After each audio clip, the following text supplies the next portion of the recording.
Le Grand Matin Sud Radio, 7h-10h, Patrick Roger, Cécile de Ménibus. Il est 8h19, le petit déjeuner politique ce matin, c'est Frédéric Souillot, secrétaire général de Force Ouvrière. Bonjour Frédéric Souillot. Bonjour Patrick Roger. Hausse des prix, inflation, on va voir ça, les promesses d'aide à la rentrée d'Elisabeth Borne, votre positionnement justement en tant que nouveau patron de Force Ouvrière, d'où venez-vous et que voulez-vous faire? La campagne, les législatives, la retraite à 60, 62, 65 ans, bref, autant de sujets que nous allons essayer d'aborder. Commençons donc un peu par vous, vous venez de remplacer Yves Verrier. Quelques mots sur vous, vous venez de la branche métallurgie, hein, c'est ça, vous êtes à Force Ouvrière évidemment depuis longtemps. Hein. Alors je suis à Force Ouvrière depuis longtemps. J'ai été la branche métallurgie et sidérurgie dont je me suis occupé au moment d'ArcelorMittal et tous les problèmes que nous avons rencontrés. Et puis j'ai intégré le bureau confédéral en 2015 où j'étais en charge de la formation et là de l'organisation. Oui. Donc, on dit que la branche métallo c'est la branche la plus réformiste, c'est vrai Alors, de Force on est Ouvrière. tous réformistes. Ouais. Il n'y a pas un courant réformiste, ça n'existe pas. On est tous réformistes. Alors on est dans la réflexion, on est tous révolutionnaires, mais dans les actes, on est réformistes. Ouais. Tous. Bon, alors vous êtes convié en compagnie des autres organisations syndicales vendredi à l'Élysée par Emmanuel Macron, hein, c'est ça, qui veut un changement de méthode. Qu'est-ce que vous attendez, vous, du chef de l'État, et qu'est-ce que vous allez dire lors de ce premier rendez-vous? Force Ouvrière, ce sera un partenaire ou ce sera un adversaire? Alors, les organisations syndicales, c'est ni partenaire ni adversaire. On est dans notre rôle, on ne fait pas du sociétal, ni de la communication avant des législatives. Ouais. Donc nous, on va arriver avec notre mandat, nos revendications. Et la première, c'est pas de réforme des retraites. Pas de réforme des retraites. Un recul de l'âge de départ à la retraite, une nouvelle fois, toutes les organisations syndicales sont contre. Et à chaque fois, on va nous redonner les mêmes arguments que depuis 30 ans. Ouais. Il va falloir travailler sur l'emploi des jeunes, la formation professionnelle, l'emploi des salariés âgés. Aujourd'hui, à 62 ans, 50% des gens qui liquident leur retraite ne sont déjà plus en activité. Invalidité, Pôle emploi ou parfois minima sociaux. Donc, repousser l'âge, ça veut dire que pour les 50% restants, eux, ils vont avoir la double peine, voire la triple peine. Quelqu'un qui est né en 1970, qui commence à bosser à 26 ans, le premier CDI, alors c'est l'INSEE qui dit tout cela, et qui va cotiser 40 ans, et aujourd'hui on n'est déjà plus à 40 ans, on est à 42 ans. 43 bientôt avec la réforme Touraine qui continue de s'appliquer. Eh bien, il partira en retraite après 40 ans de cotisation à 66 ans. Donc, pour avoir une retraite à taux plein, et s'il n'a pas eu un arrêt, un licenciement et tout cela. Donc, il faut travailler sur tout ce qui est la porcelaine qui est autour, l'emploi, la précarité et surtout l'emploi des salariés âgés et la formation professionnelle. Ça, si on met une réforme des retraites en plein milieu, c'est comme un éléphant dans un magasin de porcelaine. Pourquoi? Parce qu'en fait, on va se focaliser que sur l'âge de départ. En nous prenant les mêmes arguments qu'on nous prend depuis 30 ans. Et si on recule l'âge de départ, on va travailler sur le reste. Travaillons sur le reste avant de parler de l'âge de départ. Oui, mais dans votre démonstration, vous l'avez bien dit, Frédéric Souillot, des jeunes qui aujourd'hui sont obligés de faire des études, hein, même bien sûr quand on est dans l'apprentissage, et puis par la suite, on va un petit peu plus loin, on essaie de s'améliorer, on fait un peu plus. Donc on va commencer. Bien sûr, c'est tant mieux parce que on est plus riche ensuite par la carrière qui va suivre. On est mieux équipé, si je puis dire. Donc ce qui veut dire qu'on va commencer à travailler entre 24, 25, 26 ans, ce que vous avez dit tout à l'heure. Donc, mécaniquement, on ne prendra pas sa retraite avant 65, 66, 67, 68 ans. Donc, tout dépend de la durée de cotisation et tout dépend de ce que l'on met autour. Aujourd'hui, quand on nous dit... Donc, vous voudriez changer la durée de cotisation? La longueur de la cotisation. Nous, en 2010 et en 2011, on expliquait déjà que 40 ans, c'est déjà trop. Alors... Bien évidemment, il y a des salariés qui vont vous dire, des travailleurs qui vont vous dire, moi je peux travailler jusqu'à 65 ans. D'ailleurs, aujourd'hui, si le salarié est volontaire, il peut même aller jusqu'à 70 ans. Oui, absolument, 69, 70 ans. Mais par contre, il y a tout un tas de métiers où la pénibilité et le reste et tout ce qui va avec. Si on prend les aides-soignantes, Où les infirmières? 65, 66, 67? Comment font-elles? Et dans les maisons de retraite? Et les services à la personne? Alors on dit que on veut revoir tout cela. Travaillons sur le fond. Ouais. Parce que j'ai quand même l'impression, enfin c'est pas qu'une impression d'ailleurs, l'étendard de la borne des 65 ans, bah, c'était de l'électoralisme avant l'élection présidentielle. Il fallait récupérer quelques voix ici ou là. Ouais. Alors nous, on fait pas de politique. Ouais. Et on n'est pas directeur de conscience, on n'appelle jamais à voter pour l'un ni contre l'autre. Ça, c'est la liberté et l'indépendance de force ouvrière. C'est ça. Alors, mais puisque vous êtes contre justement l'allongement pour la retraite, hein, et puis le retard à 65 et même au-delà, est-ce que vous êtes favorable à ce que propose Jean-Luc Mélenchon, lui? 60 ans. Alors là, vous y êtes, non? Alors, on avait, nous, envoyer notre cahier revendicatif et la retraite à 60 ans pour y revenir dès qu'on peut. Aujourd'hui, il faut déjà bloquer le recul de l'âge. Et bien évidemment, on est écrit dans notre résolution, ce qui est mon mandat, ce qui fait que vous m'invitiez aujourd'hui et que je donne nos revendications. Retour à 60 ans et à 37,5 années de cotisation, si jamais, dès que ce sera possible. Mais aujourd'hui, pas de recul de l'âge de départ à la retraite. Pas de recul. Bon, en tout cas, on l'a compris, ça ce sera donc évidemment un élément très important dans le quinquennat qui arrive pour Emmanuel Macron, pour vous, pour l'ensemble en fait des forces politiques, cette réforme des retraites. Et Emmanuel Macron qui a annoncé un Conseil national de la refondation, dont les syndicats vont faire partie. Est-ce que vous avez espoir dans ce nouveau Conseil et à quoi va-t-il servir ? Alors, vous savez, il y a l'adage qui dit que l'espoir fait vivre. Mais si on est syndicaliste, il nous faut de l'optimisme, de l'enthousiasme, et l'espoir, c'est pas ce qui nous régit tous les jours. Maintenant, Conseil national de la refondation, reprendre le cycle du Conseil national de la résistance. Bon, on est après le 6 juin, le débarquement et tout cela. Le Conseil national de la résistance, c'est lui qui a jeté les bases de ce qu'est notre protection sociale, de notre indépendance énergétique et tout ce qui allait avec.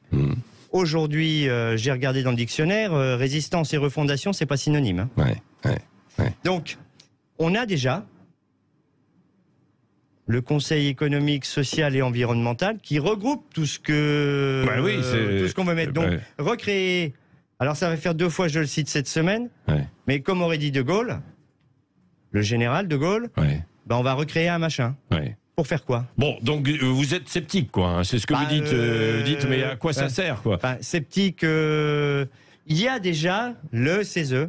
Et comme on nous parle de commerce de proximité, de décentralisation et tout ça, et il y a des Césaires dans les départements, dans les régions.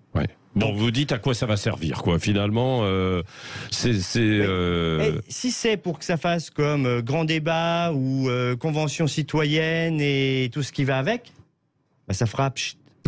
Donc ça, et vous allez le dire à Emmanuel Macron quand vous allez le voir. Ben oui. Est-ce que vous lui faites confiance justement à Emmanuel Macron aujourd'hui? J'ai pas à lui faire ou à ne pas lui faire confiance. Ah non, mais vis-à-vis en fait de ça, ce qu'il met en place, vis-à-vis en fait après son premier quinquennat et avant celui qui arrive. Alors, on ne parle jamais de nous. Il y a un président de la République, il est élu démocratiquement. Nous, on va pas sur ces sujets-là. Quand il y a des sujets sur la table, on va vis-à-vis de notre mandat. Est-ce que vous avez l'impression que le président de la République, là, aujourd'hui, à travers ses rencontres, le déjeuner de prévu, il fait de la communication, entre guillemets, avant les législatives qui arrivent? C'est un petit peu l'impression que ça donne. C'est même peut-être cela. Maintenant, ils veulent le faire. Faisons-le. Mais par contre... Vous n'allez pas le boycotter, ce rendez-vous? Non, il n'est pas question de boycotter des rendez-vous avec le chef de l'État. Je crois qu'on réclame, les organisations syndicales, les 5, on réclame ce rendez-vous depuis le résultat, depuis le 2e tour de l'élection présidentielle. Bon. Il aurait peut-être été plus opportun que ça ait lieu la semaine dernière ou la semaine prochaine, puisque je crois que le patronat, lui, est reçu mardi. Pas à la veille, en tout cas, du premier tour des législatives. Alors la veille ou l'avant-veille du premier tour, de toute façon, il fallait caler des agendas. Ouais. Bon, mais ça ne nous empêchera pas de dire. Oui, ce que vous pensez. Oui, ce que vous pensez. Il y a parmi les sujets, évidemment, le pouvoir d'achat. C'est l'une des principales questions. La Première ministre, Elisabeth Borne, a annoncé hier qu'une aide serait versée à la rentrée pour les plus modestes, directement sur les comptes en banque. Qu'est-ce que vous pensez de la façon dont Elisabeth Borne mène les choses aujourd'hui, notamment face à cette hausse des prix et ces mesures pour le pouvoir d'achat? Alors, Elisabeth Borne, elle a mis ça en termes de priorité, le pouvoir d'achat. Maintenant, sur le pouvoir d'achat, bien évidemment, on ne va pas être contre ce qui va être distribué. Mais nous, ce qu'on dit, c'est l'augmentation des salaires et des minima sociaux. Et Elisabeth Borne, l'année dernière, déjà, quand on demandait un coup de pouce au SMIC, c'était aussi parce que l'inflation commençait déjà à décoller. Alors maintenant, par virement sur le compte et tout cela, d'accord, mais c'est la décision de l'exécutif.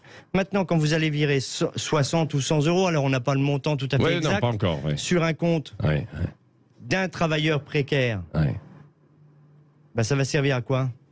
À boucher un peu de découvert ou à payer des frais bancaires pour la banque? Ce que vous dites, alors, je ne sais pas si c'est la bonne idée. Bon. Est-ce que ces mesures sont adaptées, en fait, ces mesures d'aide? Est-ce que vous êtes, Frédéric Souillot, pour des aides ponctuelles comme celle-ci, ou alors des mesures structurelles plus profondes, comme vous avez dit, l'augmentation, par exemple, du SMIC à 1 500 €? C'est ce que vous réclamez, hein? Donc nous, on est sur des mesures de fond, augmentation des salaires, parce que c'est avec le salaire qu'on remplit son frigo tous les jours. Et le prix du carburant et tout ce qui va avec, tout ce qui a augmenté, plus votre salaire est bas, moins vous y arrivez. Et au bout du bout, comment vous remplissez le frigo pour nourrir les gosses, quoi. C'est pas autre chose. Donc augmentation des salaires. Mais pour l'augmentation du SMIC à 1 500 €, ça entraînerait forcément et mathématiquement une revalorisation des salaires qui sont juste au-dessus. Et là, c'est aux entreprises, ce n'est pas forcément l'État de décider. Est-ce que ça, c'est possible, en fait? Est-ce que c'est jouable? Oui, c'est jouable. L'augmentation des salaires dans les entreprises? Augmentation du SMIC, négociation dans les branches, dans les entreprises pour réévaluer les coefficients, et puis aussi la fonction publique. Parce qu'il y a combien de fonctionnaires qui sont juste en dessous, juste à ras le SMIC? On demande un coup de pouce depuis l'année dernière.